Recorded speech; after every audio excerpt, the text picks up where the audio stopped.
So we are talking about abortion this morning. Are our laws fit for purpose? Ireland is preparing to vote this week on whether to keep the law that makes abortion illegal or repeal it. It's part of the constitution at the moment.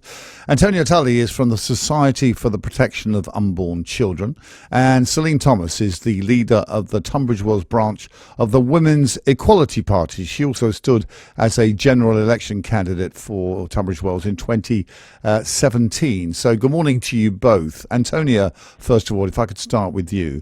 This is a momentous step for Ireland. Of course, abortion has never been allowed in the Republic, in fact, in the whole island of Ireland. I don't know if you've been following the campaign. I just wondered how you thought it might go. Well, we're very hopeful that Irish people will be looking at what is involved in abortion, the reality of abortion, that it takes the life of an unborn child. A baby in the womb whose heart starts to beat at 3 weeks. 4 to 5 weeks, the baby's got ears and nose. By 12 weeks, that baby is fully formed. And I think Irish people are looking at the humanity of the baby, and they're also looking at the UK to see what's happened to women in a country where we have very liberal abortion, and we have, in fact, an abortion industry at work. We don't know, because it doesn't mean this, just because Ireland doesn't allow abortion, it doesn't mean to say they don't go on there, because we know that I think it's up to 9 Irish women a day arrive in the UK for terminations. And of course, pills are now available on the internet. You don't even have to move from your home. So it is going on. It's just, I suppose... Yes, but can I just say that the number of women travelling from Ireland to England has halved in the past 15 years. Yes, because they can get pills now. Yeah, and that is a very, very dangerous. Move. And whether they buy pills on the internet or the pills are given to them by their doctor, it still ends in the death of an unborn baby. Yes, but the thing is, what I'm saying is, if you don't allow abortion at any gestation period, desperate women will go on the internet and buy pills. What desperate women need is love and compassion. They don't need abortion. They don't need the death of their unborn baby and possibly a lifetime of mental health problems, a 30% increased risk of mental health problems for women who have abortion. So I think the Irish people are looking at this and thinking, do we want this in our country? Do we want an industry that's killing our babies and wounding our women? Let's bring in Celine. I think they may say no, they don't want that. Let me bring in Celine Thomas, leader of the Tunbridge Wells branch of the Women's Equality Party. Celine, you've just heard a passionate plea from Antonia that she hopes that the Irish people won't allow abortion. Why should the country change, do you think? I think it comes down to a simple thing, and that's called choice. This is obviously a very difficult topic for people, and it is a very personal topic. It's something that everybody should be able to consider for themselves and decide what's right for them. That's every woman individually. And so all the Irish people are looking at here is whether they should repeal their Eighth Amendment, which totally stops women having a choice over their own bodies. In the end, you should have control over your own body, and abortion is really a healthcare issue. I wonder if you believe that. It's interesting, though, the way if Ireland does repeal the Constitution, the Eighth Amendment, they have already said that the way they would go, probably, and it may take some time, is that abortion would effectively be on demand up to 12 weeks, and after that, only in very exceptional circumstances. I wonder if you think we could learn something from that, because at the moment you still have to have 2 doctors sign a form for a woman who wants a termination. I'm just wondering whether you believe that maybe we should change our law to say that up to 12 weeks it is effectively on demand. I mean, a lot of people think it's effectively on demand anyway. What do you make of that? The Women's Equality Party are very clear that abortion should come under healthcare law. A woman should never be criminalised for making that choice about her own body.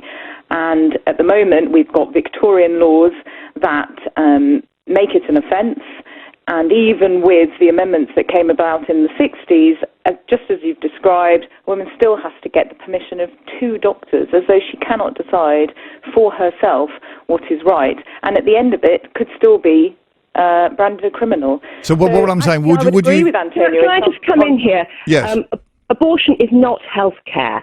Abortion is not health care. It is the destruction of an unborn baby before birth, and it has a ravaging effect on women. It's not health care, and we need to dispel that myth.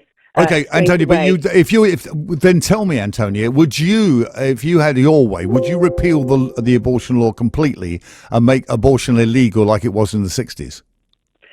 We are opposing the decriminalisation of abortion because we feel that what the Secretary of State for Health needs to do in this country is actually enforce the existing Abortion Act. Bad though that act is, that act does at least afford some protection to unborn children. And that, just to explain women. to everybody, that means that the doctors have to decide that there is I think it's a mental health issue. Is that right, for the termination to go ahead? Yeah, or but some 98% of abortions in this country are carried out on the grounds that the woman's mental health will be more at risk if she carries on with that makes it legal. That makes it legal. Yeah, but who's assessing the mental health of these women? Well, apparently it's not appropriate for women to assess their own mental health. I don't want this baby, and they get an abortion, which is tragic. Okay, Celine, come back in there. I think what I find particularly shocking about that argument is how patronising we are to women.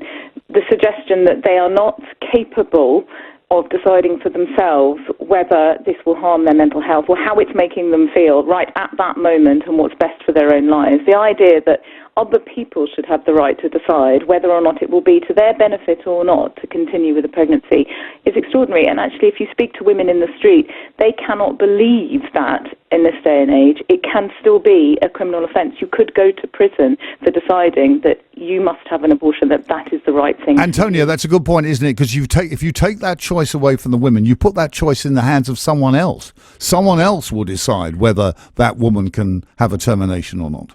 The tragedy, the real tragedy of abortion is that so many women after the event say, I didn't have a choice.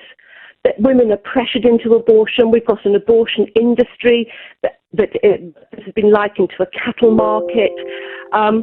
We speak to women who deeply regret their abortions. We've got 50 years of studies now mounting up showing that abortion has a horrific effect.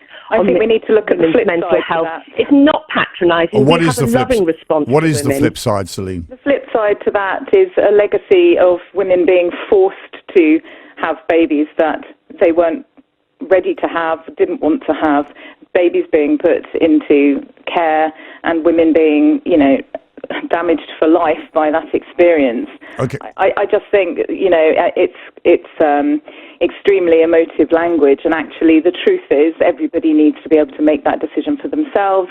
That is to some extent what we have here, but in a sense it's in spite of the rules. Antonia's quite right. The legislation we have isn't fit for purpose, and healthcare professionals only really make it work by circumventing the rules that we have. Okay. They take a very liberal approach, and that's the right way to do it. Celine and Antonia, thank you very much indeed. Antonia Tully from the Society for the Protection of the Unborn Child, and Celine Thomas, the leader of the Tunbridge Wells branch of the Women's Equality Party.